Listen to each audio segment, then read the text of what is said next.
Greetings from Las Vegas and welcome to week 10 of the pro football season. Once again, we're going to take this circus on the road. Fat Jack is joining us from Florida. We're here, you're there. Let's get the party started. Beat the Odds starts right now.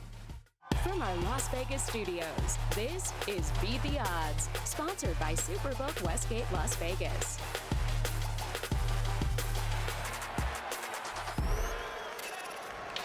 And welcome inside our Las Vegas studio. I'm Dave Hall. It is a mash unit for quarterbacks these days. There are backups to backups starting this weekend, including the G-Men. They have a guy who sounds like a character from Goodfellas, and actually he is from Goodfellas. Tommy DeVito was Joe Pesci's character. This Tommy DeVito is now playing quarterback in New York City. Now, Fat Jack also sounds like he could be a character in Goodfellas. Here's the big guy joining us now from Florida.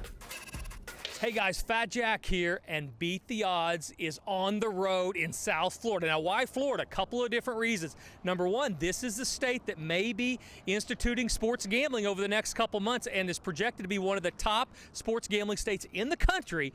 But more importantly, this week's top play by yours truly coming from this state. So join us for a special edition of Beat the Odds as we go on the road to sunny Florida. Thanks, Jack. Coming up on today's show, we're going to talk about the quarterback quandary and which backups bettors can believe in. Las Vegas got the new coach bounce for 1 week. Can that last? Plus, Jack and Teddy will have their best bets of the week. So let's get to it. Teddy now joining me at the desk. We got a little more elbow room today, my friend. Sure, Jack's a couple thousand miles away. Still not far enough. So once again, Beat the Odds is on the road this week. We sent Jack to Florida. He needed the sunshine. We needed the peace and quiet. So, Jack, what is your take on this quarterback quandary these days? Yeah, guys, so what's really surprising to me continues to be one of the top storylines in the league are the amount of quarterback turnover that we have going on week to week. When you consider that 3 out of every 4 starters from the week 1 have been injured, it's a unique year. Now, you have, of course, the quarterbacks that typically have issues or the teams that will make changes during the year. Think Desmond Ridder going out for Heineke. Heineke comes in, has 264 yards passing. So those type of things are expected. But beyond that, we've got some crazy things. Now, there's some good and some bad to that. The bad, obviously, what's going on in New York. If you're an offensive football fan, and in the state of New York, there's something in the water in Manhattan because we thought Aaron Rodgers was the end of this story. He was just the beginning. Daniel Jones is now out with a torn ACL. They're basically asking water boys or guys selling beer in the stands to come on and play quarterback. It's really, really down the depth chart there. It reminds me of high school a little bit when you go into a midterm and you really start thinking to yourself, gosh, I wish I'd paid more attention in the first couple weeks of the semester. I might know some of this stuff. We wonder what preseason is good for. This is exactly what preseason could be good for. You get to see some of these guys actually play before it means something. So when we circle back and we have this type of injuries, we'll be able to know what we're actually looking at and be proactive to these changes as opposed to reactive, which is what most gamblers are doing right now. One of the good stories, though, obviously Josh Dobbs, he comes in, a surprising change. He goes from the West Coast, goes to Minnesota, a la Baker Mayfield that did this with L.A. last year, now here in Tampa Bay, playing for them, playing okay at times. Dobbs comes in, he hasn't even unpacked yet and doesn't understand the 2-minute drill, learning as he goes, but he takes Minnesota to a win, a really great story. But the turnover at quarterback has been the thing. Now, how do we take advantage of that? That's definitely been the issue. You've got to be able to be proactive to these situations, not reactive. Understand that if you have a team that can balance it without the quarterback play, they're probably going to be better whenever they have a backup come in. So think San Francisco at the highest level. It doesn't seem no matter who's playing for them, they got a lot of weapons. So a good opportunity to make some money, but you certainly have to be on your toes and very surprising this year. All right, thanks, Jack, for that. Let's bring you in, Teddy. That's one of your bad beats, what we saw in Minnesota. That was insane what we saw last week. Atlanta, -3.5 against Minnesota. And Atlanta spends the week game planning for the backup quarterback, who then gets hurt in the first quarter. And the guy who's never taken a snap, never run a play in practice, just arrived 5 days earlier, catches fire. Atlanta with their best offensive game of the year, doesn't matter. Minnesota got the money. Tough beat in that regard. What about New Orleans and or over bettors? New Orleans -8, total is 42. Every play in the fourth quarter, every play run by Chicago, every play run by New Orleans. They were all run in Chicago territory, and yet they still couldn't punch in one more score. Eschewed the field goal, -8 no good, over 42 no good. Houston -2.5 versus Tampa. This might have been the worst of the bunch. Houston loses their kicker in game. They scored the game-winning touchdown to go up by 2 and take a knee, -2.5. No good. Rough beat if you had Houston.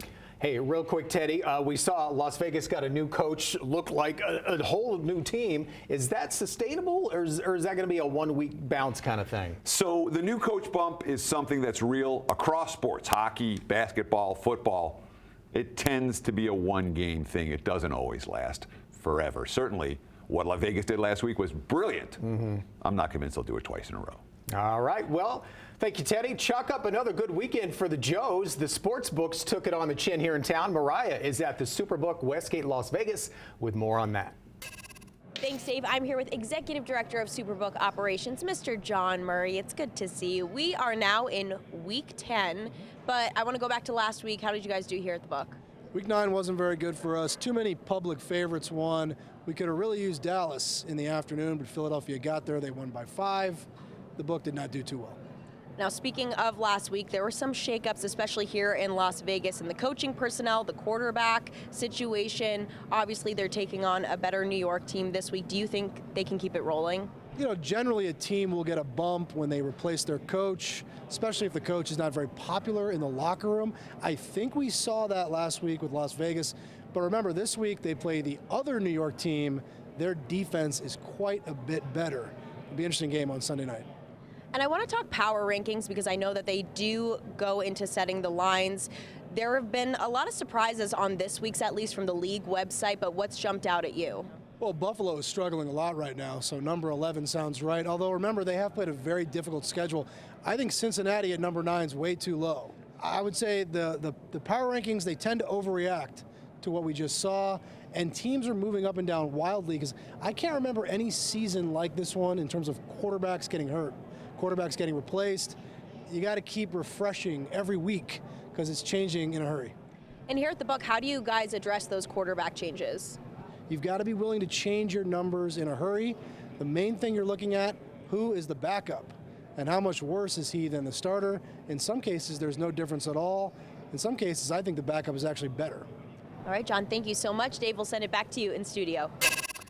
All right, thanks, guys. Up next, we're going to head back to Florida, where Jack will tell us how to bet on streaking teams. Plus, we've been talking a lot about backup quarterbacks. Brandon Marshall will tell us how the locker room really feels when the number 2 becomes the number 1. Before we take our first time out, with 470 passing yards in Week 9, Houston quarterback C.J. Stroud broke the single-game record for most passing yards by a rookie. Who previously held that record? The answer after the break.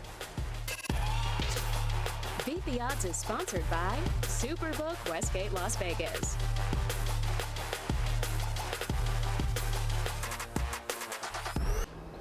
Welcome back. Before the break, we asked you, before his record was broken by C.J. Stroud, who previously held the single-game record for most passing yards by a rookie. The answer, Andrew Luck. He threw for 433 passing yards against Miami during his rookie year in 2012. Luck is the name of the game here in Las Vegas. Hopefully you hit some on your next visit and your next visit to our website. Scan that QR code. It will take you to beattheoddstv.com. Well, now let's welcome in our champion, Brandon Marshall. So, Brandon, we've talked a lot the last couple weeks about all the backup quarterbacks that are playing right now. If you can, take us back to your time in Denver, the year you guys won it all. Yeah. You had Peyton Manning. He goes down. Brock Osweiler is the backup. Yeah.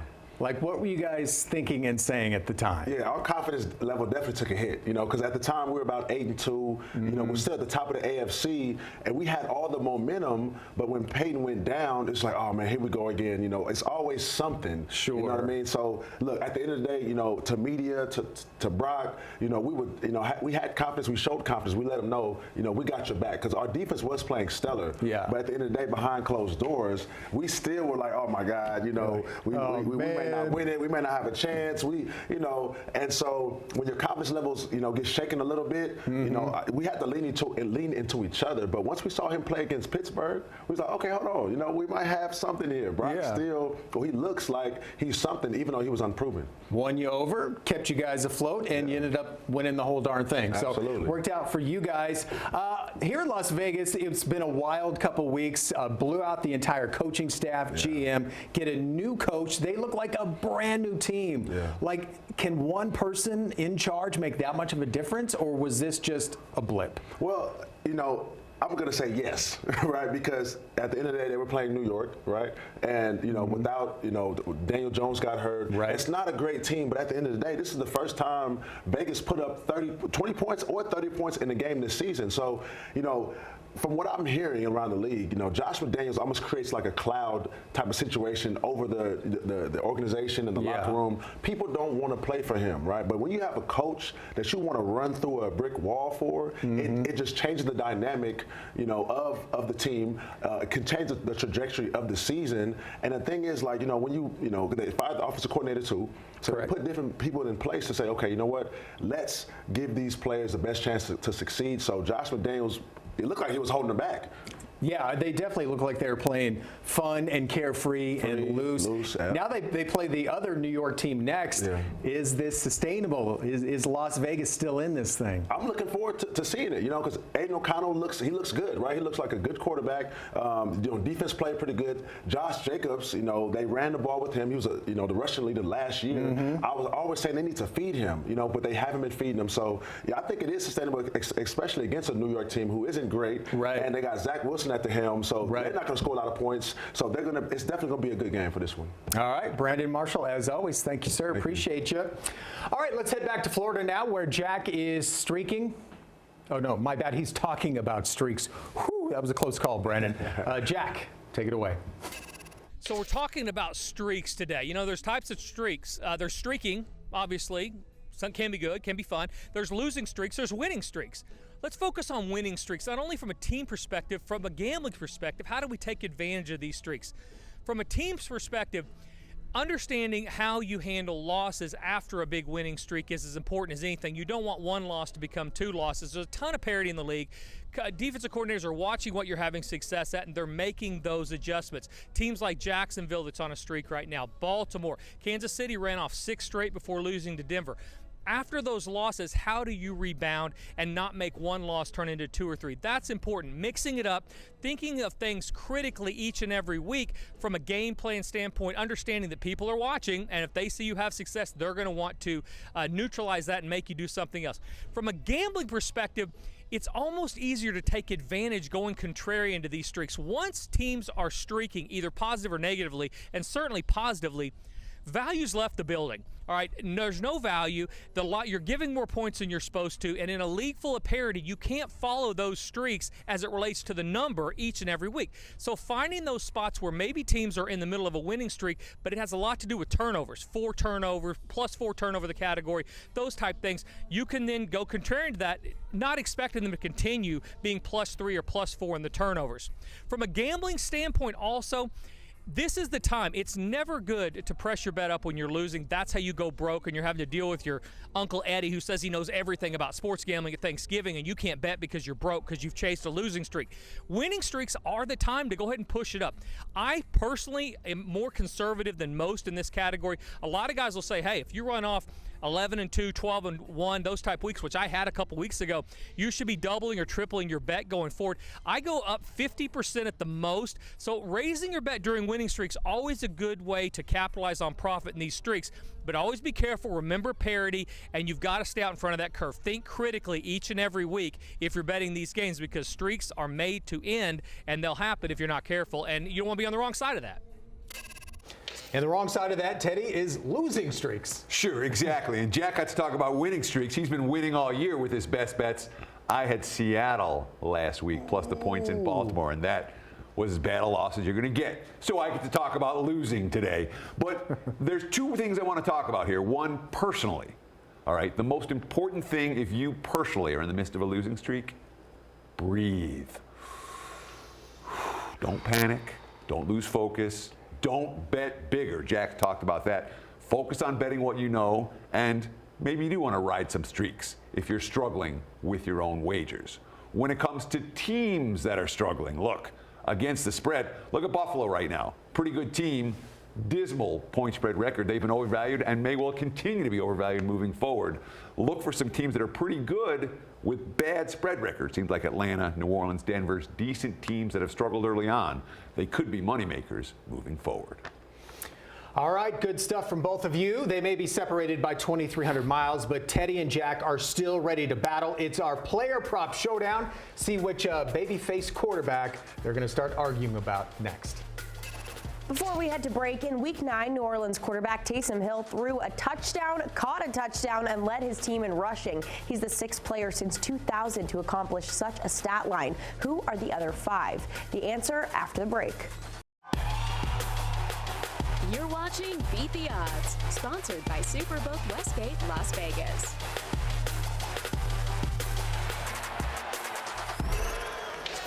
Welcome back. Before the break, we asked you, before Taysom Hill, who were the other 5 players since 2000 to record a passing touchdown, receiving touchdown, and to lead their team in rushing in one game. The answer, Curtis Martin, who did it in 2000, LaDainian Tomlinson, who did it twice, Josh Allen, Cam Newton, and Christian McCaffrey. Sometimes we look at lines when they come out each week and scratch our heads wondering what those lines could possibly be based off of. In addition to teams' weekly performances and personnel updates, lines are also based off of the league power rankings, which are released weekly. As we enter Week 10, I want to take a closer look at those power rankings. This is the time of year where it's not just based on a team's record, but also where we're at in the season and point differential. A 5-4 team isn't automatically better than a 4-5 team. So let's get into some of the biggest surprises on this list that came directly from the league website. First up, Buffalo has been knocked out of the top 10 after Sunday's loss to Cincy, where aside from the 85-yard touchdown drive on their first possession, the offense couldn't really seem to get going. So Buffalo is out, but Cleveland is in when it comes to the top 10. Their pass game will be put to the test over the next 2 weeks, but Deshaun Watson is back, so now is as good a time as any to use that arm to win. Now, Cleveland's neighbor, Cincinnati, is back in the top 10 as well, coming in at number 9, and I see them climbing the charts over the next few weeks. Joey B is healthy, and he's got his team rolling. With a 5-3 record and Brock Purdy seemingly hitting a bit of a wall, San Francisco has fallen from grace. Originally owning that top spot in the rankings, they're all the way down to number 7, but with the new addition of Chase Young to the D-line, things may be correcting themselves in the Bay Area. But the sneakiest shakeup that has jumped out to me, Jacksonville coming in hot at number 4. The ability to rattle off 5 consecutive wins in 5 different stadiums with extensive travel, injuries, and a short week is impressive. But the biggest test comes with the remainder of their schedule, as they've got some tough opponents on the slate.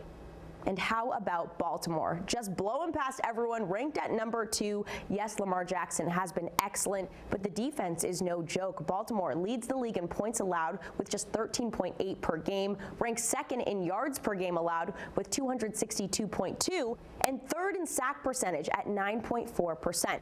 So if you take anything away from this rant, it's that the AFC North is officially the division to keep an eye on as things are getting tighter down the stretch.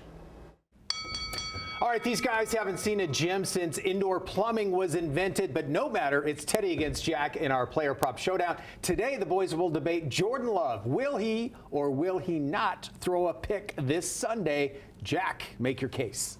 All right, so we're talking Jordan Love interceptions. You know, this is actually very easy. No interceptions coming up against Pittsburgh. And, I think they've proven scientifically that if Jordan Love has to throw it down the field, that he couldn't throw it into this ocean if he was standing where I am. There's no question, 3rd and 15, you do not want him throwing the ball. But I have faith in the coaching staff of Green Bay. I think LaFleur and company are going to keep him out of those spots. Pittsburgh is really bad offensively, and asking him on 3rd and long to not throw an interception is like putting me in a buffet and say, Jack, don't eat the cake. It's just not a good idea. But you know what? I don't think they're going to put him in the buffet. I think they're going to run the ball, punt the ball away, play some defense, because extra possessions are how you lose this game, and him turning the ball over is rule number 1 if you're trying to win at Green Bay. So no interceptions at plus money for Jordan Love this weekend against Pittsburgh. How you like them apples, Teddy?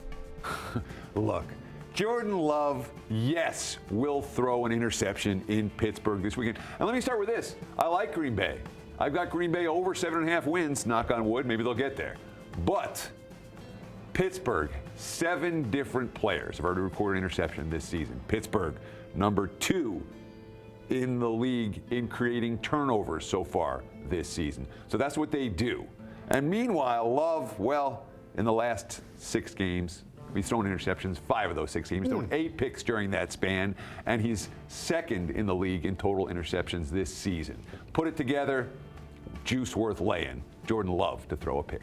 By the way, Teddy, this is not that's plastic. That's I not know. wood. Okay, as always, we're going to finish big. Jack and Teddy will have their best bets. Jack is a ridiculous 8-1 this season. Can he stay hot? Find out who they both like next.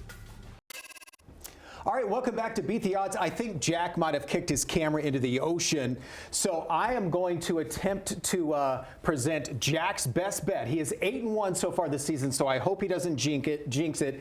This is Jack's best bet. He is going Tennessee, Tampa Bay under the 38.5 points. And Teddy, as you know, the unders are cashing big time this year. Yeah, it's been the strongest under year in pro football in basically decades. I'm going to go with New Orleans, minus the points at Minnesota. And look, Minnesota got that 1-game bump with Josh Dobbs. It's going to be hard to repeat. Teams in Minnesota situations that are off back-to-back-to-back, 3 consecutive wins as dogs or pick 'em, they're like in the 22% ATS range long term in that 4th game. Minnesota's still without their top 2 wide receivers. They can't run the football. 4 of their 5 wins have come against bottom feeders. New Orleans, it's not pretty, all right? But they don't need to win by margin to cover here. And, of course, they've already won 3 times straight up on the highway. New Orleans minus the points. That's my best bet. Thank you, Teddy. Thanks to Jack in Florida. And thanks to all you guys watching at home. Have a great time watching pro football this weekend. We'll see you again next week.